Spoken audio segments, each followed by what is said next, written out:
આજે માનનીય CP sir અને એડિશનલ સીપી સરની સૂચના અનુસાર રાજકોટ શહેર સાયબર ક્રાઇમ પોલીસ સ્ટેશન ખાતે રાજકોટ શહેરના જે પણ સોશિયલ મીડિયા ઇન્ફ્લુએન્સર્સ છે અથવા સારા જે પેजेस છે જેના મોટી સંખ્યામાં ફોલોઅર્સ છે એ તમામ પેજ ઓનર્સને અને સોશિયલ મીડિયા ઇન્ફ્લુએન્સર્સને બોલાવીને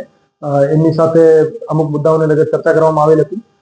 એમાં સોશિયલ મીડિયા ઇન્ફ્લુએન્સર્સ અને જે પેજ ઓનર્સ છે એમના પ્રશ્નો હતા જેમાં અમુક લીગલ ઇસ્યુઝ જે એમની દ્વારા ફેસ કરવામાં આવે છે જેમાં અમુક વસ્તુની એડવર્ટાઇઝ કરાય કે ન કરાય, અમારા કન્ટેન્ટને કોઈ વ્યક્તિ મિસયુઝ કરીને અમને બ્લેકમેલ કરે છે તો એમાં એવી સ્થિતિમાં શું કરી શકાય, તો એ બધા પ્રશ્નોનો પોલીસ તરફથી નિરાકરણ કેવી રીતે લાવી શકાય એ બાબતે સૂચના કરવામાં આવેલ હતી। અને આની સાથે સાથે તમામ ઇન્ફ્લુએન્સર્સને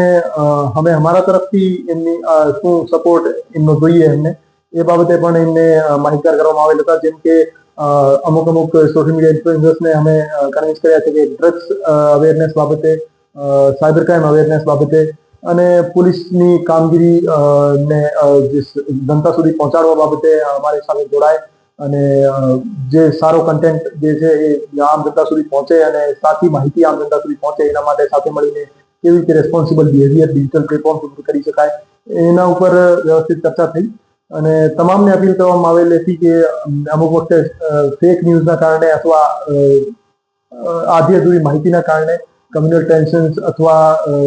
ર્યુમર્સના કારણે બીજા ઘણા કાયદો અને વ્યવસ્થા સંબંધી પ્રશ્નો ઉભા થઈ શકે છે। તો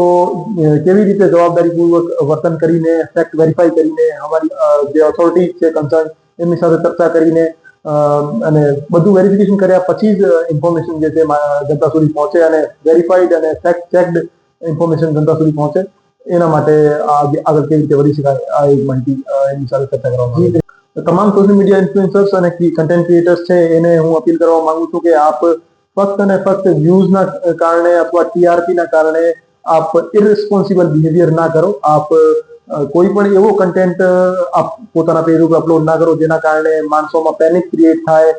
સોસાયટીમાં નેગેટિવ મેસેજ જાય અથવા કોઈનો કેરેક્ટર અસેસિનેશન થાય, તો એ બધા કન્ટેન્ટ ક્રિએટ ના કરો। અને આપ એક ફ્રી મીડિયાના ભાગ છો તો આપ જવાબદારીપૂર્વક વર્તન કરો અને જે પણ આપ કન્ટેન્ટ ક્રિએટ કરો એનો એક સોશિયલ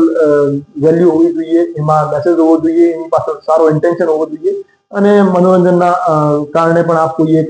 કન્ટેન્ટ બનાવો તો એમાં પણ જવાબદારીપૂર્વક વર્તન કેવી રીતે કરી શકાય એ હું તમામને અપીલ કરવા માંગુ છું। અમુક એવા નાના સોશિયલ મીડિયાવાળા છે જેને એવી જાહેરાત મળતી છે કે થોડાક રૂપિયા માટે કે થોડા દિવસોમાં રૂપિયા ડબલ થાય તેવા પણ રહેતા હોય છે, તો તેને શું? અમુક એમએલએમ અથવા પ્રાઇસ ચેક અથવા એવી કોઈ કંપની જે રાતોરાત એમને બેનિફિટ કરાવવા વાળી અનરિયલિસ્ટિક વાતો કરતી હોય છે અને ઘણા મોટા ફ્રોડ કરીને અહીંથી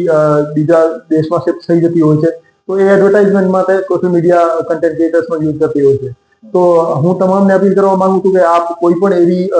લોભાવણી એવી સ્કીમ है એમને आप एडवर्टाइज ना करो, कोई गैम्बलिंग ने लगत एक्टिविटी ने आप एडवर्टाइज ना करो જેથી કોઈ સારા વ્યક્તિ જે તમારા ચક્કરમાં તમારી સ્કીમના ચક્કરમાં ના ફસાય અને પોતાની જીવનની કમાણી ના ગુમાવી દે। અન્યથા જે લીગલ એક્શન જે છે એમાં અમુક વખતે જે ફ્રોડુલેન્ટ સ્કીમ છે એનો એડવર્ટાઇઝમેન્ટ અને એનો પ્રમોશન પણ ગુનો બને છે, તો એમાં કાયદાકીય કાર્યવાહી પણ થઈ શકે છે। તો જવાબદારીપૂર્વક વર્તન કરો અને